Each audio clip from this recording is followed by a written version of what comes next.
മുസ്തഫ വാക്കാലൂർ എഴുതിയ ലേഖനം. എതിർപ്പുകളെ അതിജീവിച്ച മലപ്പുറത്തിന് 55. പടിഞ്ഞാറ് വിശാലമായ അറബിക്കടലിലേക്ക് കാലും നീട്ടി കിഴക്ക് പച്ചയണിഞ്ഞ നീലഗിരിക്കുന്നുകളുടെ മടിത്തട്ടിൽ തലചായ്ച്ച് പശ്ചിമഘട്ടവും ചാലിയാറും കുന്തിപ്പുഴയും അതിരിടുന്ന മേഘജ്യോതിസ് പോലെ തലയുയർത്തി നിൽക്കുന്ന മലപ്പുറം ജില്ലയ്ക്ക് 55 വയസ്സ് പൂർത്തിയായി. കേരളത്തിൽ ഏറ്റവും കൂടുതൽ ജനസംഖ്യയും ജനസാന്ദ്രതയുമുള്ള ജില്ലയാണ് മലപ്പുറം. ലോകത്തെ ഏറ്റവും വളർച്ചയുള്ള ജില്ലാ പട്ടണമായി തിരഞ്ഞെടുത്തതും മലപ്പുറത്തെയാണ്. ഇന്ത്യയിൽ ഏറ്റവും കൂടുതൽ വിദേശ കറൻസി വരുന്നതും ഇവിടേക്കാണ്. ഓരോ വീട്ടിലും 1-2 പേര് ഗൾഫിൽ ജോലി ചെയ്യുന്നുണ്ടാകും. സംസ്ഥാനത്ത് ഭൂമിയുടെ വില ഏറ്റവും കൂടുതലുള്ളത് മലപ്പുറത്ത് തന്നെ. ഒരു സാമ്പത്തിക വിദഗ്ധൻ പറഞ്ഞത് വാഷിംഗ്ടണിലും ദുബായിലും ഉള്ളതിനേക്കാൾ ഭൂവില മലപ്പുറത്താണ് എന്നാണ്. കേരള ജനസംഖ്യയുടെ 13% പേരും മലപ്പുറംകാരാണ്. ഇങ്ങനെ പലതുകൊണ്ടും ഇന്ന് മുന്നാക്കമെത്തിയ, ഒരു കാലത്ത് പിന്നാക്കത്തിന്റെ കാവടിയേന്തിയ മലപ്പുറത്തിന് വിശേഷങ്ങൾ ഒരുപാടുണ്ട് പങ്കുവയ്ക്കാൻ.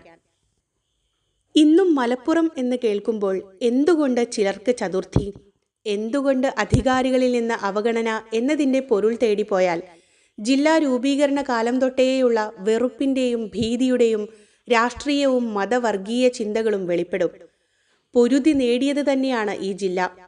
സാമ്രാജ്യത്വ ശക്തിയായിരുന്ന ബ്രിട്ടനെ വെള്ളം കുടിപ്പിച്ച വാരിയൻ കുന്നന്റെയും ആലി മുസ്ലിയാരുടെയും മണ്ണ് മലപ്പുറമാണ്. മലപ്പുറം പിറവിയെടുത്ത പേറ്റുനോവിൻ്റെ ഓർമ്മകൾക്ക് പോലുമുണ്ട് വിപ്ലവത്തിൻ്റെ ഗന്ധം. ഒടുവിൽ നാം എത്തി നിൽക്കുന്ന മലപ്പുറം സൗഹൃദത്തിൻ്റെയും ഐക്യത്തിൻ്റെയും കേദാര ഭൂമിയാണ്. ചരിത്രാതീത കാലം മുതൽ നിലനിന്ന സംസ്കൃതികളുടെ സമഞ്ജസ സമ്മേളനമാണ്. കുറുവ പഞ്ചായത്തിലെ പാങ്ങ് പ്രദേശത്ത് ചേർന്ന മുസ്ലിം ലീഗ് കൺവെൻഷനിലാണ് ഈ ആവശ്യം ആദ്യമായി ഉയർന്നത്. കുറുവ പഞ്ചായത്ത് പ്രസിഡന്റായിരുന്ന PK അഹമ്മദ് എന്ന ബാപ്പുട്ടിയാണ് ഈ ആവശ്യവുമായി നടന്ന് ചെരിപ്പ് തേഞ്ഞ ആദ്യത്തെ വ്യക്തി. പാലക്കാട് ജില്ലാ മുസ്ലിം ലീഗ് കമ്മിറ്റിയുടെ പ്രമേയത്തെ തുടർന്ന് Mankada MLA advocate PA Majeed സ്വകാര്യ സബ്മിഷനായി 1960 ബജറ്റ് സമ്മേളനത്തിൽ നിയമസഭയിൽ വിഷയം അവതരിപ്പിച്ചു. എടവണ്ണക്കാരൻ ഹോമിയോ ഡോക്ടറായ അബ്ദുൽ കരീമാണ് ജില്ല വേണം എന്നതിനുള്ള കണക്കുകൾ നൽകിയത്. 1967 MPM അഹമ്മദ് എന്ന ബാപ്പു കുരിക്കൾ പഞ്ചായത്ത് മന്ത്രി ആയപ്പോഴാണ് ഔദ്യോഗികമായ നീക്കങ്ങൾ നടന്നത്. 1968 ഒരു രാഷ്ട്രീയ ആവശ്യമെന്ന നിലയിൽ മുസ്ലിം ലീഗ് സംസ്ഥാന സമ്മേളനം അതിൻ്റെ മുഖ്യ പ്രമേയമായി കോഴിക്കോട് മാനാഞ്ചിറ സമ്മേളനത്തിൽ ജില്ലാ ആവശ്യം അവതരിപ്പിച്ചു. എതിർപ്പുകളുടെ അസ്ത്രങ്ങൾ എമ്പാടും ഏൽക്കേണ്ടി വന്നുവെങ്കിലും CH മുഹമ്മദ് കോയയുടെയും ബാഫഖി തങ്ങളുടെയും ബാപ്പു കുരിക്കളുടെയും നിശ്ചയദാർഢ്യത്തിനു മുന്നിൽ എല്ലാ എതിർപ്പുകൾക്കും അടിയറവ് പറയേണ്ടി വന്നു. അതേക്കുറിച്ച് KR ഗൗരി പിന്നീട് എഴുതി, മുസ്ലിം ലീഗ് മലപ്പുറം ജില്ല നേടിയത് ഇല്ലിക്കെട്ടിൽ നിന്നും പഞ്ഞിക്കെട്ട് ഊരിയെടുക്കുന്ന സങ്കീർണതയോടെ ആയിരുന്നു എന്ന്.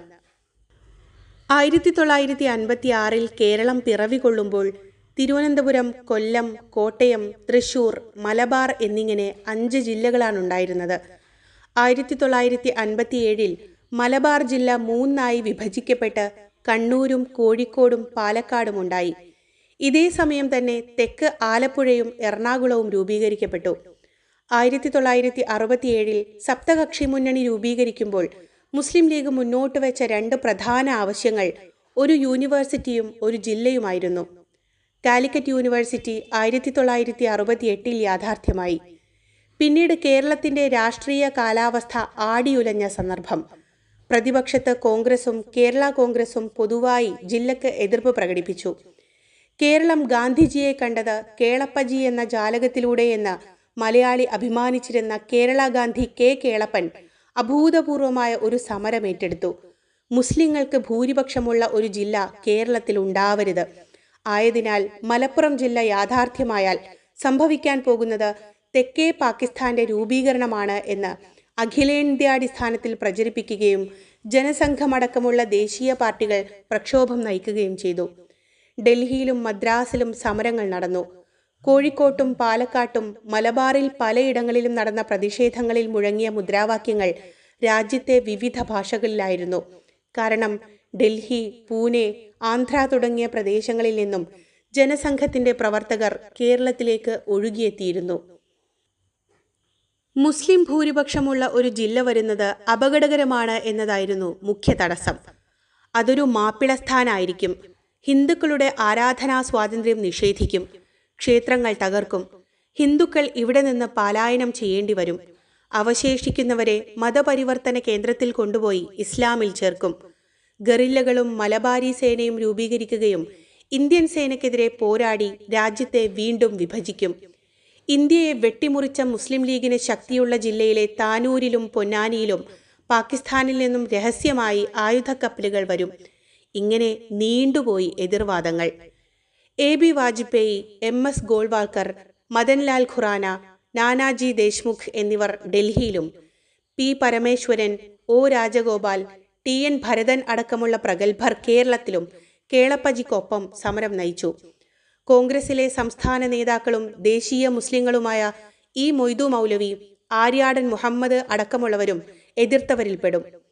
മാതൃഭൂമി, മനോരമ എന്നീ മലയാള പത്രങ്ങളും statesman, the Hindu, free press journal മുതലായ ഇംഗ്ലീഷ് പത്രങ്ങളും വിവിധ പ്രാദേശിക പത്രങ്ങളും വാർത്തകളും ലേഖനങ്ങളുമായി സമരക്കാരുടെ പക്ഷം ചേർന്നു.